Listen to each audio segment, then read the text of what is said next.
All right, it's time for the Daily Briefing. Welcome on KLAM and KCDV, Thursday, May the 21st, the day after a council meeting. An announcement about the next council meeting, part of what we'll discuss. Going to talk some about masks, about testing, and about the reopening.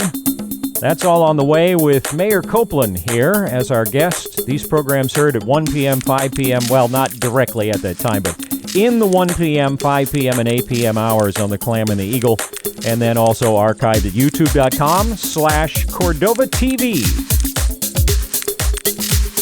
Mayor Copeland, thank you for taking a break from the phone, even though I guess you're technically still on the phone, to join us once again for another one of our briefings. And let's follow up now on last night's council meeting, because there was some interesting discussion regarding masks. After the back and forth on that, where has the incident management team and the city manager and so basically, what is the city's official position on mask wearing? Well, thank you for that, because we left a big gray zone on a very important element of keeping Cordova safe last night. So on masks, wearing masks in Cordova is still a requirement by city code. So our mask rule goes beyond the requirements of the updated state health mandate number 16. And the state of Alaska medical director, Dr. Zink, and Cordova's medical team leader, Dr. Hannah Sanders, strongly encourage wearing masks in public places when social distancing is not possible. In Cordova, everyone's required to wear a mask at all times in public places and local businesses, including the gas station, and at all times when social distancing of at least 6 feet is not possible. This includes on the docks, in the harbor, and other outdoor places. So we know that masks slow the spread of coronavirus. So protect each other, our fishery, and our elders by wearing a mask indoors with non-household members and when you're within 6 feet of others outdoors. Remember, it protects you, but more importantly, it protects somebody else. The City Council will be holding a special meeting on Wednesday, May 27th at noon, and members have asked to address clarification of the mask rule with the input of the incident management team and the medical team. So that's where we're at. The highlight, of course, being that wearing masks in Cordova is still a requirement by city code.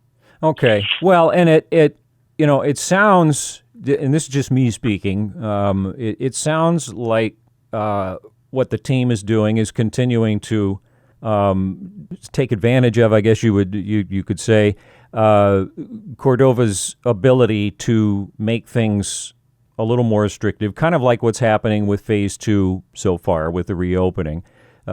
Cities do have a certain amount of latitude to be more cautious based on their own context, which is really the way Cordova has been approaching a lot of these difficult issues, isn't it? Absolutely. I mean, we aren't putting rules in place just to put rules in place. It's clearly a lot simpler for the general public to have one set of rules, the state's rules. However, and this is the drawback of higher levels of government, one size does not always fit all. So we have different medical facilities, different influx of people, and we have very much been making decisions and putting rules in place that protect the health and safety of Cordovans. Yeah. Vetted by Cordova's governing bodies and Cordova's incident management team and Cordova's doctors and so on. Speaking of assets provided by the team, tell us about this new information line that's just started up. Well, thank you. Our incident management team and public information officers continue to make more information available and try to put tools in the hands of our citizens and businesses to navigate these ever-changing rules. So we have a new COVID-19 Infoline, and that is simply 424-INFO, I-N-F-O. So that's 424-4636.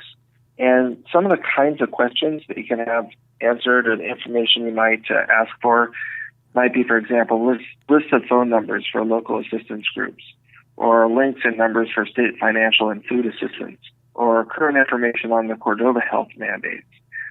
Reopen Alaska current phase data and implementation and how that applies to Cordova. It can help people find the many forms of information on the City of Cordova COVID-19 website or on the Cordova Chamber of Commerce websites. It can help people with information on where and when they can be tested at the Cordova Community Medical Center at Alaka Clinic. And it's also a place where anyone can voice questions and concerns and hopefully walk away with answers about COVID-19 and what we as a community are doing to mitigate its effects and impacts. So I see that it's a dedicated phone line that they say is manned by knowledgeable staff to take these questions. And so people will be able to get to talk to people then, if I understand this?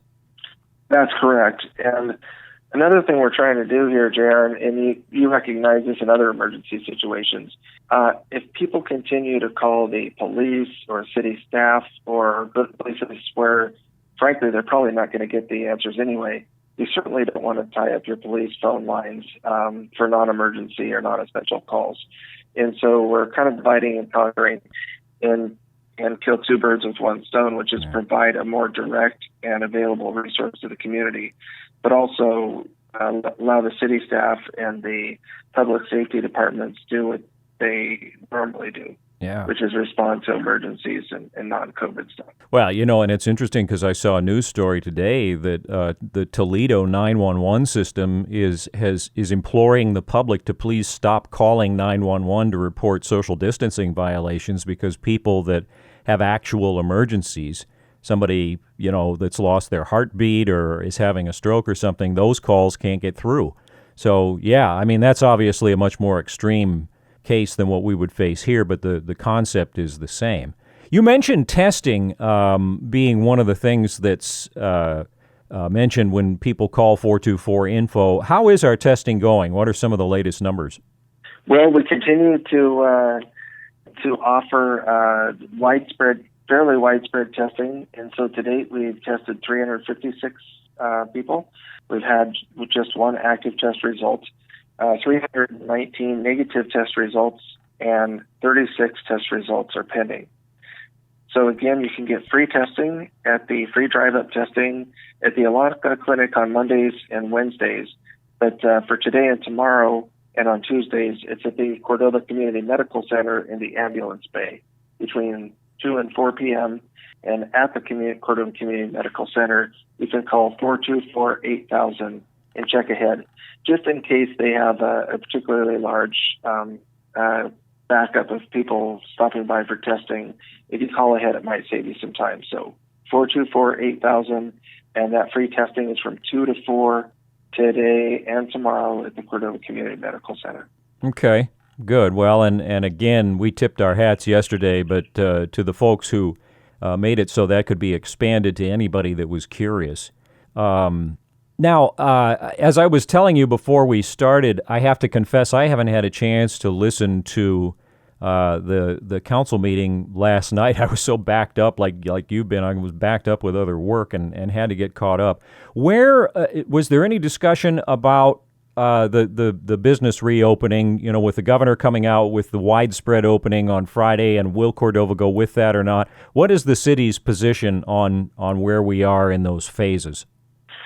That's a good question, and there's been a lot of conversation, a lot of concern about reopening. In fact, you and I talked about this, and perhaps a good bridge from testing is to recognize that even though we have much higher case counts globally, just even in today's news, what they're not explaining is that testing is much more widespread. So to take a positive takeaway here is that testing helps you identify cases, and when you identify cases, you help stop the spread. Right. So I'm just going to put another plug in for testing and really appreciate our medical staff taking a proactive approach to make that available. Sure. But, you've hit the nail on the head. Our city council is concerned about, again, striking the balance between protecting Cordova and allowing our businesses to get back to work. And so we are going to remain at phase 2 until possibly June 1st. However, the City Council can act to extend phase 2 beyond that, or they can align with the state status within those 10 days. And that 10-day window now is from May 22nd to June 1st. And since City Council is having a special meeting next Wednesday, the 27th at noon, for a special meeting to consider those options, that's when that would happen. Okay. So they can either look at extending the phase 2 or look at going to phase 3 or another. So the city's committed to phase 2 and allowing our community to softly reopen, while yet remaining cautious as we approach the crescendo of the fishing season. So just as in other Alaskan communities, the city manager intends to assess the will of the community, the advice of the medical team, and the input of the incident management team to allow time for input and feedback on Cordova's future steps before we take those steps. Okay. And I mean, that again was something that, while not unanimously affirmed at Monday's meeting, was affirmed as far as where the council was going to continue to have that interim step. When something major changes at the state level, the local authorities are going to take a look at it. So obviously the city is continuing to do what it said it was going to do in that regard. Just to kind of put that in context, I think that's only fair. I mean, you have to realize that when the state issues a new mandate, they've spent a couple of weeks thinking about that and weighing the implications and listening to their medical team and so forth. So I really don't know that it's reasonable to just say we're going to automatically do everything the state does without looking at where we're at and making a good decision for Cordova. But and then of course, again, we're trying to align with the state. Yeah. So it's just the nature of the beast. So. Yeah, it is. Well, and I mean, welcome to the challenges of trying to govern. But despite, obviously, while this brings on consternation and stress and challenges, the incident management team and the city are not ignoring those things. And in fact, maybe to close here, tell us about this new online asset with Sound Alternatives. So we've had a tremendous amount of support, not just from the physical side of medicine, but also the mental health resources in our community. And in fact, hosted a talk show on your program. Yeah. But with the assistance of Sound Alternatives, our COVID-19 website now has a tab labeled Coping with COVID-19. And that link provides a lot of useful information on how to maintain your own health and mental well-being during these difficult times.